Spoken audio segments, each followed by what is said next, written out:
गुरु भगवान की जय, श्री कृष्ण की जय, माँ बगलामुखी की जय। एक बार पीताम्बर परिवार में आचार्य महेश शर्मा आप सभी साधकों का हार्दिक अभिनंदन करता है। साधकों, मैं आशा करता हूँ कि आप अपने परिवार में भगवान श्री कृष्ण की कृपा से कुशल पूर्वक होंगे। साधकों, मैंने पिछले वीडियो में आपको बताया था कि मैं आपको एक बहुत ही अहम जानकारी देने वाला हूँ। तो साधकों, ये वीडियो के माध्यम से मैं आपको वो जानकारी देता हूँ। एक तो साधकों, ठंड बढ़ चुकी है, यहाँ 4-5 डिग्री टेम्परेचर है आज का, हालत बहुत ख़राब है। और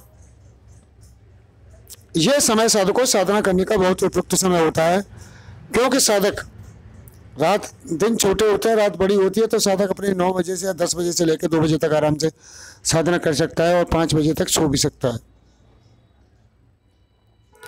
तो चलो साधकों, मैं इस वीडियो के माध्यम से आपको उस गुप्त विधि को बताने जा रहा हूं जो साधकों आपको आज तक नहीं पता होगी और ना आपने किताब में ना कहीं आपने इस विधि को कभी देखा होगा साधकों। चूंकि यह गोपनीय विधि साधकों मुझे अभी प्रवास के समय पहले भी एक बार पता चली थी, लेकिन मैंने इसको अनदेखा कर दिया था। लेकिन अभी मैं जो लौट के आया हूँ बनारस से प्रवास के बाद समय पर मुझे इस विधि के बारे में पता चला था, तो मैं आपको ये विधि बताता हूँ साधकों। साधकों, सभी मंत्र आप जानते हो गोपनीय जो है, सभी मंत्र जो है उत्कीलन होते हैं और निर्जीव होते हैं। तो मैं सभी अपने साधकों को मंत्र उत्कीलन और मंत्र संजीवन करने की एक विधि देता हूँ, जो वो भी अति गोपनीय विधि है साधकों। वो आपको कहीं देखने को नहीं मिलेगी जो मैं तुम्हें देता हूँ। उस विधि के लिए भी साधकों में वर्षों तक भटकाता जब माँ की अनुकंपा से वो विधि मुझे प्राप्त हुई। तो साधकों, ये उससे अलग हटके विधि है। मैं आपको बता दूं साधकों कि शास्त्रों में जो विधि लिखी है, जो मंत्र लिखे हैं और जो वास्तव में जो मंत्र जो सिद्ध होने वाले मंत्र जो विधि हैं, वो साधकों बिल्कुल अलग होती है। इन पुस्तकों से बिल्कुल अलग होती है साधकों। वो विधि, वो मंत्र बिल्कुल अलग होते हैं। वो मैंने देखा है, जो मंत्र मुझे मिल चुके हैं वो मंत्र मैंने साधकों देखा है कि बिल्कुल अलग है साधकों वो। तो यह विधि में सूक्ष्म विधि है साधकों, में आपके द्वारा बता देता हूँ। देखो साधकों, किसी मंत्र से पहले ओम लगा होता है। ओम क्या होता है? ओम होता है प्रवण। ओम प्रवण होता है। और ओम के बारे में आप जानते ही हो, ओम श्री कृष्ण स्वरूपाय है, पर ब्रह्म स्वरूपाय है ओम। ओम में से ही सबकी उत्पत्ति हुई है साधकों। इस विधि में चलो, इसके बारे में चलो किसी वीडियो में अलग से विस्तार से बताएंगे। इस वीडियो में तो केवल जो हमें बताना है वो बताना है। उसके बाद में साधकों, आपने देखा होगा ओम के बाद में बीज मंत्र लगे होते हैं। जैसे ह्रीम लगा हो, कहीं श्रीम लगा हो, कहीं क्लीम लगा हो। ये 3 बीज मंत्र ही ज्यादा लगे होते हैं। कहीं बगलामुखी का अगर संपुट बीज मंत्र लगा के संपुट मंत्र जपता है साधक बगलामुखी का, तो वो अपना हिले सभी इन मंत्रों के, ये इन तीनों बीज मंत्रों के न लगाकर अपना हिलरी में लगा लेता है साधकों को। ये वही साधक कर सकता है जो बगलामुखी का साधक हो। और जहां भी हिलरी बीज मंत्र लग जाता है साधकों, वो सिद्धि 100% सिद्ध हो जाती है। चलो, यहाँ बात आ गई। अब आगे बात चर्चा करते हैं। अब आपको करना क्या है साधकों? जैसे ओम के पीछे कोई भी बीज मंत्र लगा हो, ठीक है। जैसे मैं एक मंत्र देख लेते हैं, जैसे ओम ह्लीम तुलोत्मा अप्सराय आगच्छ आगच्छ स्वाहा, ये एक मंत्र है अप्सरा का। जैसे और देख लेते हैं, जैसे ओम बगलामुखी मंत्र है, ओम ह्लीम बगलामुख सर्वदुष्टानां वाचमुखम पदम स्तमम जभ्यम कीला बुद्धिम विनाशाय ह्लीम ओम स्वाहा। तो ओम के प्रमाण के बाद में जो बीज मंत्र लगाए साधकों, कहीं ह्रीम, कहीं ह्लीम, कहीं जो है क्लीम, कहीं एम, ये बीज मंत्र लगे देखें। आपको क्या करना है साधकों? आपको जो प्रमण के बाद में जो बीज मंत्र लगा है उसे ओम से आगे लगा, प्रमण से आगे लगा दीजिए। क्या जो बीज मंत्र लगा है पीछे ओम के बाद में जो बीज मंत्र है उसे प्रमाण ओम से आगे लगा दीजिए आप। जैसे मैं आपको बताता हूं, ओम ह्लीं तिलोत्तमा अप्सराय आगच्छ आगच्छ स्वाहा, तो आप इसको ह्लीं ओम ऐसे कर दीजिए आप। और इसके बाद में जो बीज मंत्र आएगा, तिलोत्तमा से पहले जो बीज मंत्र आएगा वो साधकों में अपने साधकों को बता दूंगा, व्हाट्सएप पे मैसेज कर लें।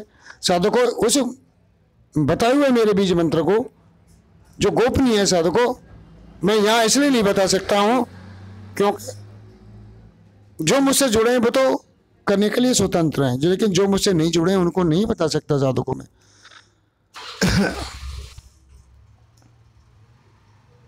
क्योंकि कुछ पाबंदियां हैं, कुछ निर्देश हैं, उन निर्देशों का मुझे पालन करना पड़ता है। तो आप तिलोत्तमा के बीज मंत्र में ह्लीं ओम, जो मैं बीज मंत्र बताऊं उसे तिलोत्तमाय अप्सराय आगच्छ आगच्छ स्वाहा, इस मंत्र का जप करो साधकों।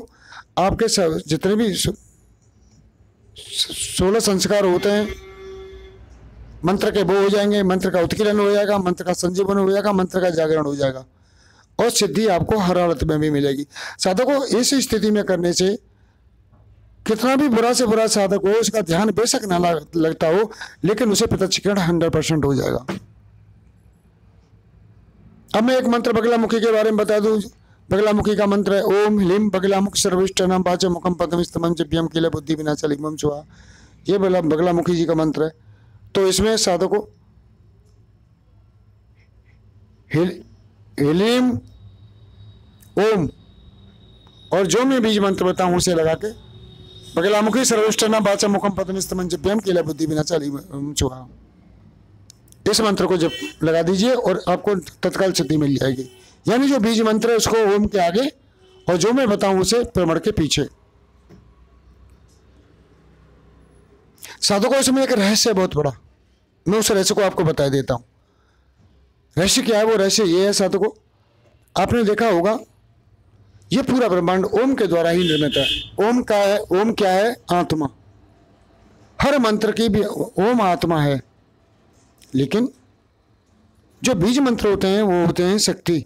यानी हम उन्हें अपनी भाषा में ऐसे कह सकते हैं जैसे मान के चलिए चेतना। बीज मंत्र चेतन होते हैं। शक्ति और बीज मंत्र का हमेशा समन्वय बना रहता है। जहां ओम होगा वहां बीज मंत्र अवश्य लगा होगा, क्योंकि बगैर शक्ति और बीज मंत्र के को भी सिद्धि साधकों नहीं मिलती है। साधकों में यह बता दूं कि मंत्र के 3 भाग होते हैं, जो अगले वीडियो में बताऊंगा आपको कि मंत्र के 3 भाग होते हैं और 3 अंग होते हैं और कैसे कैसे होते हैं मैं आपको बताऊंगा। तो जहां ओम लगा होता है वो आत्मा हो गई, बीज मंत्र हो गया, वो चेतन शक्ति हो गई, और जो पीछे का है वो मंत्र का शरीर हो गया, यानी प्राण हो गए। तो हमें चेतन शक्ति को पहले लगा दें प्रमाण से। आपने देखा होगा साधकों, किसी व्यक्ति की अगर चेतन शक्ति निकल जाए तो उस व्यक्ति की आत्मा तत्काल निकल जाएंगी, और चेतन शक्ति बनी रहे शरीर में तो आत्मा उसमें फंसी रहेंगी, आत्मा नहीं निकलने वाली है, आत्मा उसमें फंसी रहेगी। और यदि उसकी चेतन शक्ति निकल जाए शरीर की तो वो उसी वक्त आत्मा निकल जाएंगे, क्योंकि शरीर बगैर चेतन शक्ति के आत्मा बगैर चेतन शक्ति के किसी भी शरीर में रह नहीं सकती है। तो ये स्थितियां ही यही स्थिति मंत्र की है। मंत्र के भी 3 भाग होते हैं। तो चेतन शक्ति सबसे पहले जरूरी है।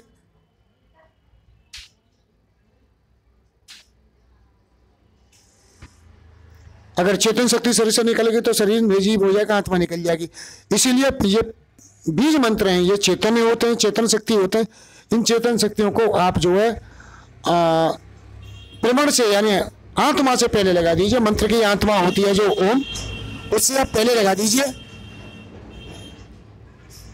और एक में जो बताऊं ओम के बाद में जो प्राण रूपी ओम है उसके में जो बीज मंत्र बताऊं उसे लगा दीजिए, और बाकी शरीर तुरंत जो मंत्र रूपी शरीर है वो तुरंत सजीव हो जाएगा, जीवित हो जाएगा साधकों।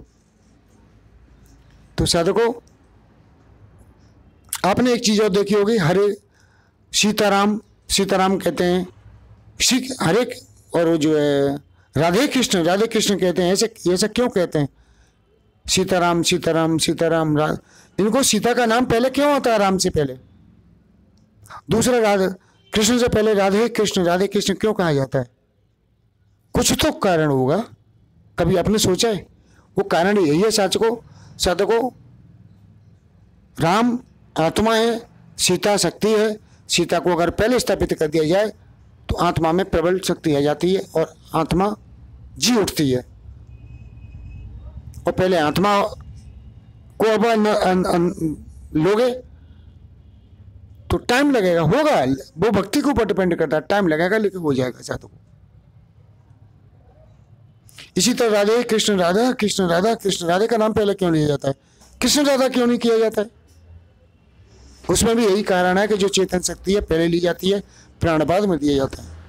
किसी में मनुष्य का जीवन जब होता है साधकों तो सबसे पहले गर्भ में उसकी चेतन शक्ति आती है, उसके बाद प्राण आते हैं।